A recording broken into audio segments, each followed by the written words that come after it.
Bulldozer बाबा योगी आदित्यनाथ उत्तर प्रदेश के मुख्यमंत्री आज झारखंड में हुंकार भर रहे हैं।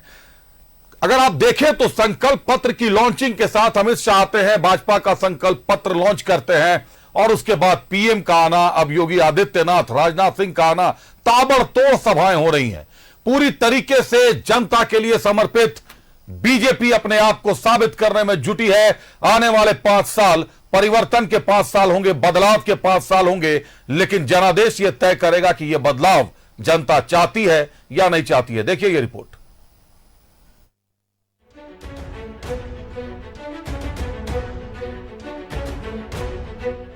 झारखंड में बुलडोजर बाबा की हुंकार, हजारीबाग में गरजे योगी आदित्यनाथ। एक रहिए नेक रहिए, भाजपा को लाइए, एक रहिए और नेक रहिए। जब भी बटे हैं निर्ममता से कटे हैं। इस देश का इतिहास गवाह है, जब भी जाति के नाम पर, क्षेत्र के नाम पर, भाषा के नाम पर बंटे हैं तो निर्ममता से कटे भी हैं। हम बार बार इस बात को कहते हैं, जाति के नाम पर मत बंटिए। ये बांटने वाले लोग देश के साथ धोखा दे रहे हैं। ताकत का एहसास कराइए, ताकत का एहसास कराइए, और ताकत का एहसास कराएंगे जो ये पत्थरबाज हैं, सड़कों पे आपके लिए झाड़ू लगा करके रास्ता साफ करते हुए दिखाई देंगे। ये बजरंगी पताका हर घर में फहराई हुई दिखाई देगी, और उस ताकत का एहसास कराने के लिए ही ये चुनाव आपके पास है। बंटिए मत जातियों में, मत बटिए जातियों में, बंटिए मत जातियों में। ये जाति के नाम पर बांटने वाले लोग वही हैं जो लोग आपके नाम पर आपको जाति के नाम पर बांटेंगे, क्षेत्र के नाम पर बांटेंगे, भाषा के नाम पर बांटेंगे, और जब आपके ऊपर संकट आएगा ये कोई आपके सामने नहीं खड़ा होगा, कोई भी आपके साथ खड़ा नहीं होगा। यही कांग्रेस करती आई है लगातार 1947 से। यही कांग्रेस ने देश को जख्म दिए, यही आरजेडी ने बिहार में जख्म दिए, और यही झारखंड मुक्ति मोर्चा इस झारखंड के साथ कर रही है। औरंगजेब ने जिस तरह देश को लूटा था, उसी तरह आलमगीर ने झारखंड को लूटा। एक आलमगीर आलम थे, औरंगजेब देश को लूटा था उसने, देश के पवित्र मंदिरों को नष्ट किया था उसने। और दूसरा, झारखंड मुक्ति मोर्चा का भी तो एक मंत्री था आलमगीर, जो यहां लूट करके जिसके घरों में नोटों की गड्डियां के गरीबों के, झारखंड वासियों का पैसा उसके घरों में कैसे नोट की गड्डियां उसके नौकरों और उसके परिवार के अन्य लोगों के घरों में किस रूप में पड़ी हुई थी। ये लूट का इससे दूसरा घटिया स्तर और दूसरा देखा नहीं जा सकता है। बालू माफिया, शराब माफिया को सरकार का संरक्षण। एक गरीब को एक ट्रॉली बालू नहीं मिलता घर बनाने के लिए, लेकिन बालू माफिया इस सरकार का संरक्षण प्राप्त करके फल फूल रहे हैं। शराब माफिया फल फूल रहे हैं, वन माफिया और भू माफिया सिर तान करके चल रहे हैं। और इसी ने कहने के लिए आए हैं, ये माफिया का उपचार केवल भाजपा है, भाजपा। तो माफिया का उपचार भाजपा है। झारखंड को अगर माफिया से मुक्त देखना चाहते हैं तो भाजपा को सत्ता में लाना होगा। योगी आदित्यनाथ का ऐसा दावा है। औरंगजेब से तुलना कर दी है आलमगीर आलम साहब की, कि जिस तरीके से औरंगजेब ने भारत को लूटा, उसी तरीके से आलमगीर आलम ने झारखंड को लूटा। लेकिन यह कमाल की बात है कि पाकुड़ की सीट कांग्रेस 100% कंफर्म रहती है कि आलमगीर आलम या उनके परिवार का कोई भी खड़ा हो जाएगा तो पाकुड़ की सीट पर आलमगीर साहब को हराया नहीं जा सकता। कारण क्या है इसके पीछे, समझते हैं एक बार। हमारे साथ बड़कागांव से पूजा जुड़ गई हैं, हमारी सहयोगी कोडरमा से राजेश हमारे साथ हैं और भवनाथपुर से अमर जुड़े हुए हैं। पूजा, बड़कागांव में योगी की सभा, बुलडोजर बाबा ने जिस तरीके से हुंकार भरी है, इतिहास गवाह है कि जब भी बटे हैं हमेशा कटे हैं। ये दावे इसी भाषण के साथ बात शुरू की उन्होंने और अंततः आलमगीर आलम को औरंगजेब से बता दिया कि झारखंड के औरंगजेब है आलमगीर आलम। पूजा,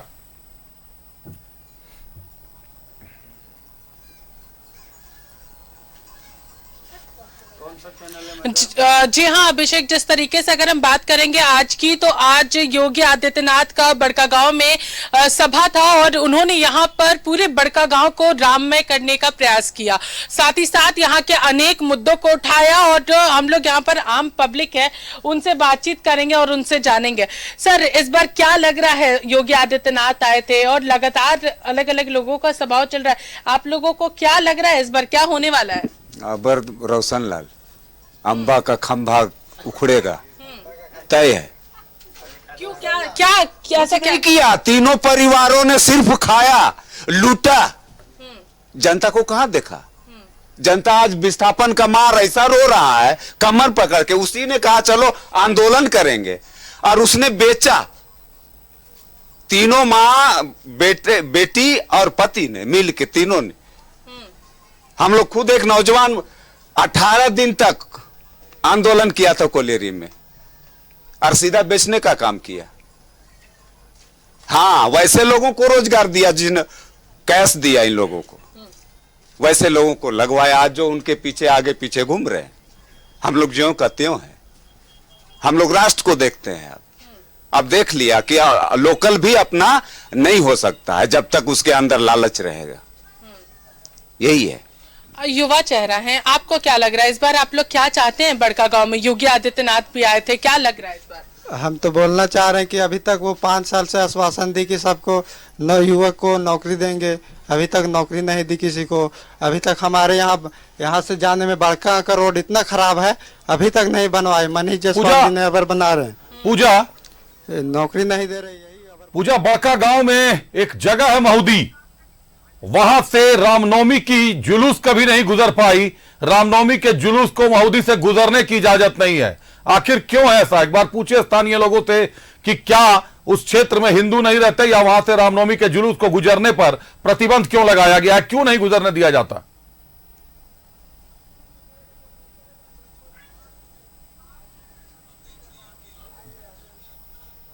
जरूर लोगों से बातचीत करेंगे, क्योंकि योगी आदित्यनाथ ने इसको लेकर के साफ तौर पर कहा है कि अगर हमारी सरकार बनती है तो महोदी से भी रामनवमी का जुलूस गुजरेगा। सर, महोदी से भी रामनवमी का जुलूस गुजरेगा, ये योगी आदित्यनाथ ने कहा है। आखिर आप लोगों को क्या लगता है, आप लोग इस बार क्या चाहते हैं वहां से? हाँ, बीजेपी का सरकार बनेगी तो जरूर निकलेगा। हाँ, क्यों नहीं निकल पाती है वहां से? क्योंकि दबा दिया जाता है, दबा दिया जाता है।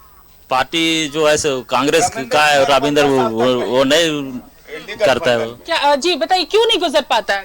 ऊपर से लोग मिले हुए हैं, इस्लाम का सहयोग करते, सनातन को दबाते हैं, इसीलिए कारण से वो नहीं निकल रहा है। हम लोगों को धर्म मनाने में दिक्कत होती है। अगर यहाँ बड़कागांव में पथराव हुआ विश्वकर्मा पूजा में, मौदी पहाड़ हम लोग जाते हैं जल किसी प्रकार का लेकर के, वहां सिरमा में मुस्लिम है, वहां पथराव होता है। इस तरह का हम लोग यहाँ दबे हुए हैं। हाँ। आप बताइए कितनी दिक्कत होती है जब आप लोग वहां पे चाहते हैं कि रामनवमी का जुलूस हर जगह से जाए, क्योंकि हजारीबाग की रामनवमी ऐतिहासिक रामनवमी के रूप में जानी जाती है। वो तो हाँ, सही बात है कि रामनवमी में बहुत दिक्कत होता है और कहीं भी जाते हैं यात्रा में तो पथराव होता है, बहुत तरह की दिक्कत हो जाता है ना। यही कहना है, हम लोग को बीजेपी का समर्थन करना है, वोट देना है और बदलाव चाहिए हम लोग को विकास दिख नहीं रहा है। विकास नहीं दिख रहा है? नहीं, विकास नहीं दिख रहा है। विस्थापन को लेकर के क्या कहिएगा अभिषेक? सबसे खास बात बड़कागांव की ये भी है कि यहाँ पर विस्थापन को लेकर के लगातार पूजा, उससे पहले जनप्रतिनिधि, पूजा आपको रोकना चाहूंगा एक बार, उसके पहले एक बार ये जरूर पूछिए। पूजा एक सवाल ले लीजिए मेरा। आप साल में हो रहा 2024 में, अरे कंपनी नियम किया 2016 का, वो नियम अभी तक चेंज काहे नहीं की? जी अभिषेक जरूर बताइए। पूजा, एक सवाल ले लीजिए कि 2 साल कोरोना में गुजरे सरकार के, 3 साल तक सरकार बचाने और गिराने की कवायद दिखाई गई जनता को, अंबा प्रसाद की संपत्ति इतनी ज्यादा कैसे बढ़ गई? जब कोरोना में गुजरे थे उसके बाद कहीं जगह नहीं थी, किसी तरीके का, हर तरीके की वैश्विक महामारी में घिरा हुआ था राज्य की सरकार ये रोना रोती है कि कोरोना के कारण विकास रुक गया। अंबा प्रसाद जी का विकास तो नहीं रुका। बड़कागांव विधायक की अगर आप संपत्ति देखिए तो 100 गुना ज्यादा इजाफा दिखाई दे रहा है उनकी संपत्ति में। कहां से आए पैसे?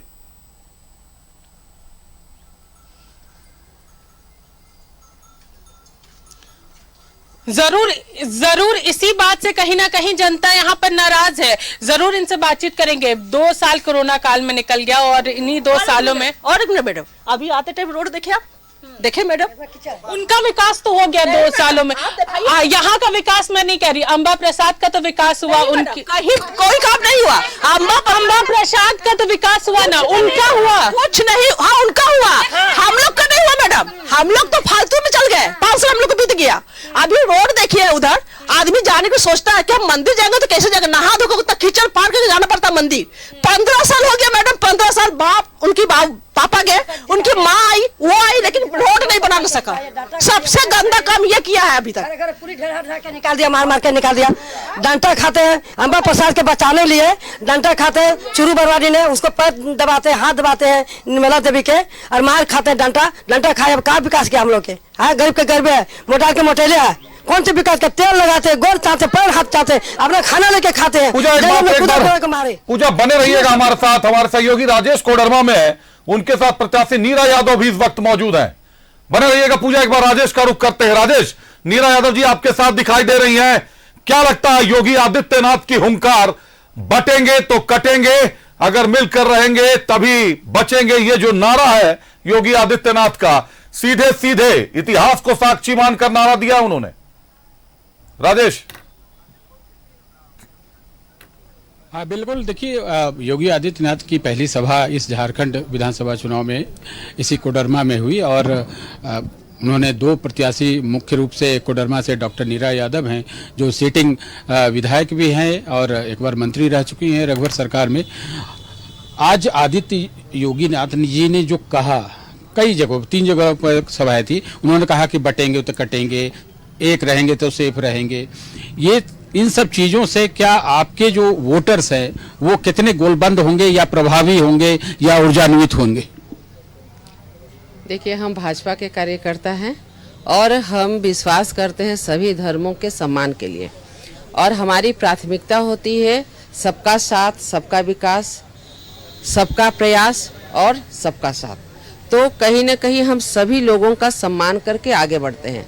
लेकिन आज की जो नीति है, आप देखते होंगे कि कहीं न कहीं लोग एक दूसरे को आज अलग अलग ढंग से बांटने की कोशिश करते हैं। आज जिस प्रकार सूर्य की किरणें हर लोगों के घर में जाती है बिना कोई जाति धर्म देखे, वैसे ही भारतीय जनता पार्टी का हर कार्य हर लोगों के लिए समान रूप से होती है और हम सबको सम्मान देना चाहते हैं। कुछ लोग वोट बैंक की राजनीति करके सिर्फ मोहरा बनाते हैं, उनके लिए हम कहना चाहेंगे कि अब आप रबर स्टाम्प न बने, विकास को ध्यान में रख करके आगे बढ़ें।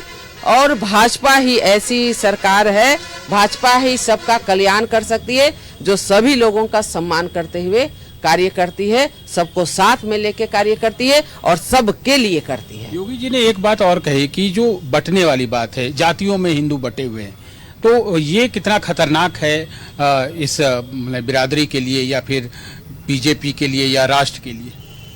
हमें कास्ट हित में नहीं, राष्ट्र हित में बात करना चाहिए। लेकिन आज हम देखते हैं राजनीति में कि लोग कास्ट हित को ज्यादा ध्यान देते हैं, और इसलिए हमारे माननीय उत्तर प्रदेश के मुख्यमंत्री जी ने, योगी आदित्यनाथ जी ने ये कहा कि हमें कास्ट हित नहीं राष्ट्र हित में कार्य करना चाहिए, जिससे कि हमारे क्या मुद्दे हैं, हमारा क्या नीति है, हम आगे क्या करना चाहते हैं, वो हम स्पष्ट रूप से कर सके। वरना हम छोटे छोटे टुकड़े में आप फलाने जाति के हैं, आप क्षत्रिय हैं तो आप यदुवंशी, आप रघुवंशी, आप चंद्रवंशी, हम लाला जी, आप ग्वाला जी, आप बंगाली, आप पंजाबी, आप मद्रासी, आप सिख, आप हिंदू, आप मुस्लिम। तो हम चाहते हैं हिंदू, मुस्लिम, सिख, ईसाई, हम सभी एक धर्म। एक तल्ख सच्चाई है कि जब टिकट बांटा जाता है ना तो यही सब चीज देखा जाता है, चाहे वो बीजेपी हो या कोई अन्य दल। आप जम्मू कश्मीर को नहीं देखे, हमारी पार्टी ने सभी लोगों को टिकट देने का काम किया। अभी आप झारखंड में ही देखिए, सभी लोगों को टिकट देने का काम किया। लेकिन थोड़ी सी ये मुश्किल होती ज़रूर है कि लोग चाहते हैं कि जिस क्षेत्र में जिस जाति का बाहुल्य है, जहाँ पर लोग ज़्यादा हैं, उसको थोड़ी प्राथमिकता देना। लेकिन इसके अल्टर कई जगह आप देखे होंगे कि वहाँ पर कौन व्यक्ति उस क्षेत्र के लिए सही कार्य कर रहा है, वहाँ पर उसे देख करके और टिकट दी जाती है। वो देखा जाता है कि कौन सा हमारा भारतीय जनता पार्टी का कार्यकर्ता है जो पूरी निष्ठा ईमानदारी के साथ समाज हित के लिए, राज्य हित के लिए कार्य कर रहा है, उसे टिकट दिया जाता है। हर समय ये देखा जाता है कि किस प्रकार हम शोषित, वंचित, दलित, अगड़े, पिछड़े, अंतिम पंक्ति में लोगों के लिए लगातार सेवा करने के लिए हम खड़े हैं। हम वैसे लोगों को टिकट मिलता है और पार्टी चाहती है कि हर समय हम सभी लोगों को समावेशी के साथ में आगे बढ़े, सब लोगों का सम्मान करते हुए आगे बढ़े, सबके हित के लिए कार्य करे। बस हमारा एक ही नीति, फिर से हम बता रहे हैं, ये कास्ट हित नहीं, राष्ट्र हित पे बात करते हैं। देखिए आज ही बीजेपी ने बड़ा निर्णय लिया है, 30 ऐसे। राजेश, बिल्कुल कास्ट हित में नहीं, राष्ट्र हित में बात होनी चाहिए। नेता यही कहते हैं, किसी भी दल के नेता हो, लेकिन मानते कितना है और जनता कितना मानती है। राजेश, आप विधायक जी से बात करते रहिए, बहुत धन्यवाद हमसे जुड़ने के लिए, तमाम जानकारियों के लिए। एक बार पूजा का रुख कीजिए, पूजा के पास एक बात चलते हैं। पूजा, जो सवाल मैंने आपसे पूछा था, मौजूद है सवाल पूजा। मैं अभी देख रहा था, अंबा प्रसाद की परिसंपत्ति 2019 में 4.74 लाख रुपए थी, 4.74 लाख, और अभी उनकी परिसंपत्ति 1.17 करोड़ है, 2368%। आखिर किसी विधायक की संपत्ति क्या काम कर रही थी कोरोना में? अंबा प्रसाद, या अंबा प्रसाद का ऐसा कौन सा व्यवसाय है कि उनकी संपत्ति इतना ज्यादा बढ़ गई? एक बार जनता से समझिए कि क्या करती है अंबा प्रसाद, उनका कौन सा बिजनेस है, क्या करती है, इतना ज्यादा 2000% से ज्यादा की वृद्धि हो गई है संपत्ति में, आखिर कैसे हो सकता है? जरूर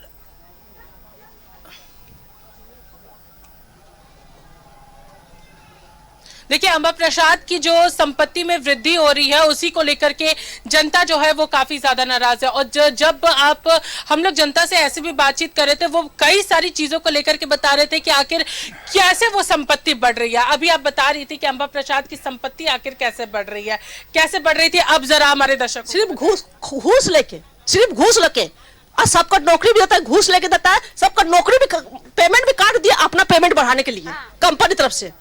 खाली अपना संपत्ति बढ़ा रहा है, सिर्फ अपना। क्या चीज में घूस लेती हैं वो? कोई भी नौकरी कोई मिलता है, अगर 15,000 की नौकरी लग रहा है तो उसको 1.5 लाख का उसको घूस देना पड़ता है, तब 15,000 की नौकरी मिलता है मैडम।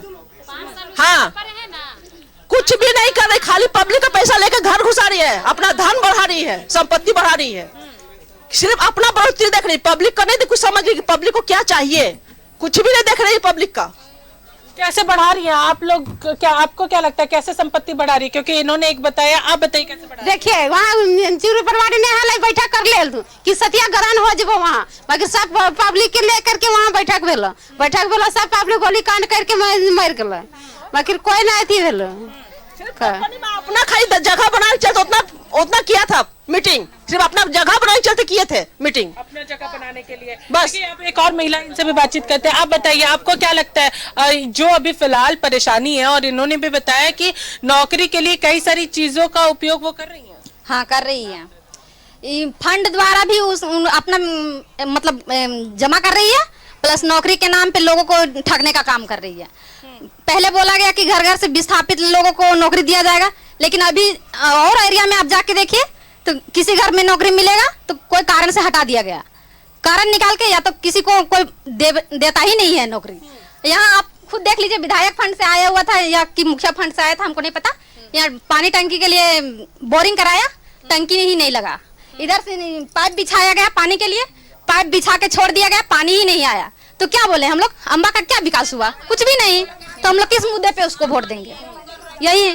कंपनी में जो लेडीज लोग सिलाई करती थी, उससे से आश्वासन 28 फरवरी होगा शायद 2023 या 24 हो बंद हो गया, खुलवाने का आश्वासन दे दी कि हम सिलाई सेंटर खोल देंगे। लेकिन है सो अभी भी आश्वासन देते ही देते, लास्ट महीना जब अब आया तो पेमेंट डाल रही है, वो भी आधा भी नहीं, सिर्फ 8,000 और किसी का 20 लेडीज का सिर्फ पेमेंट डलाया और किसी का नहीं। तो हम लोग किस वोट के चलते, हाँ तो हम लोग किस मुद्दे पे उसको वोट देंगे? आप ही बता दीजिए। बस हम लोग का अभी लगा देगी तो अभी हम लोग उसको वोट देने के लिए तैयार हैं।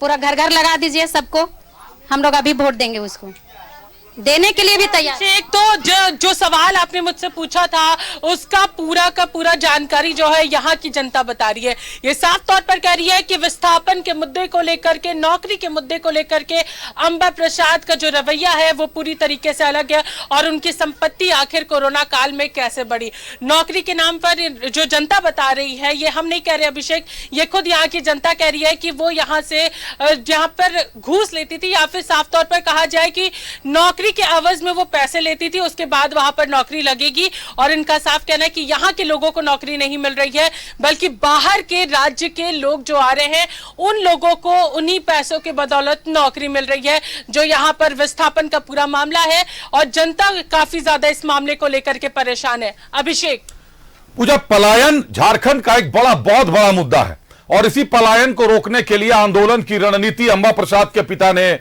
कहीं ना कहीं योगेंद्र साव को नेता बना दिया। पलायन रोकने के नाम पर योगेंद्र साव ने अपनी पत्नी को लड़ाया, उसके बाद उनकी बेटी को लड़ाए, पूरा का पूरा परिवार, एक कुनबा जो है कहीं ना कहीं राजनीति में एंटर कर चुका है। क्या कहती है बड़का गांव की जनता कि आखिर एक ही परिवार में जितने भी नेता हैं, जितने विधायक वहां के बन रहे हैं, एक ही परिवार के सबको मिलना है? पूजा, आपको रोकना चाहूंगा। चंपाई सोरेन साहब बोल रहे हैं बैरागोड़ा में। बहुत धन्यवाद पूजा, हमसे जुड़ने के लिए, तमाम जानकारियों के लिए आपका।